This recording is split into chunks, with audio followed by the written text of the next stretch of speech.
I just came back from a 16-day vacation in Portugal, and here are 5 ways I practice Stoicism while on vacation. Number 1, balancing pain with pleasure. On vacation, you're going to tend to indulge much more than your daily routine, which means you might eat more food, you might consume alcohol, you might smoke, you might sleep late, you might gamble. There's a lot of things that may result in more pleasure in your system.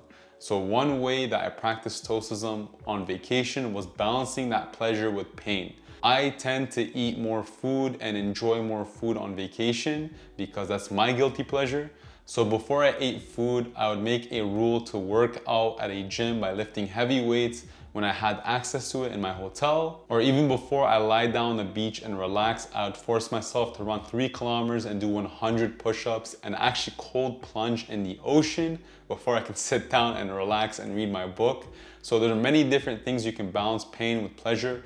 Find what works for you before treating yourself with that pleasure. Number 2, let go of things outside of your control. Sometimes you may get bad weather on your vacation, like rainy storms. Sometimes tourists can overpopulate an area that you really wanted to visit. Or maybe you got sick on the 3rd day you landed. All these things don't matter because they're outside of your control, and you shouldn't let these things dictate whether you had a good trip or not. So what, there's bad weather. You can use that opportunity to now journal, read, and visit historical sites like museums and churches or even monuments. Remember this crucial Stoic principle and you will enjoy your vacation much more. Number 3, journaling. So whenever I was at the beach or a nice viewpoint, I would take out my daily Stoic journal and just jot down any ideas or thoughts in my head.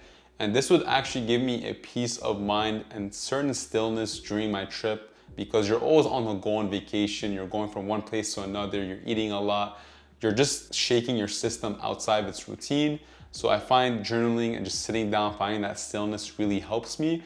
And plus, it gives me a good night's rest, because when you journal in the evening before you sleep, it's as if you're putting all your anxiety and thoughts on paper. So when you hit the bed, you don't feel like you have all these thoughts, going in your head, so you can just sleep much easier. This is something that Seneca used to do, so I highly recommend it. Number 4, being present. So in my previous video, I talked about the importance of being present, and if you want to watch that, I'll link it right here. It's so important to just take a moment and watch the sunset, engage in conversation, think about the emptiness of the vast sea when you're looking at it from above, absorbing the sunlight and just thinking how amazing it is for this light to touch your skin, looking at the way the ground makes different patterns in different cities that you visit, appreciating the architecture of some of the buildings and bridges, and most importantly, think about the millions of people who have stood in the same spot you were standing in when you visit a historical site, and how much more millions of people will come to visit as well. Think about that present moment and just appreciate it. There's something about being present that reveals such a significant meaning in life, and I'm telling you, this will change your life. Number 5, try new things outside of your comfort zone.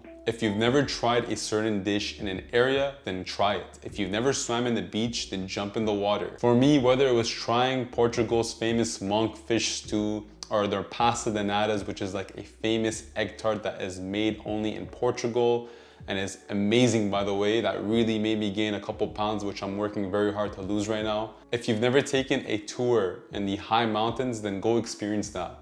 And lastly, jumping off my boat in the deep, cold ocean in the middle of nowhere was probably very uncomfortable for me too. And what this does is actually help me take more risks in my daily life, which is very important. That way you can experience the world with a whole new perspective. So those are 5 ways that you can practice Stoicism on vacation. I hope this video helped you. And if you like this content, please subscribe to my channel.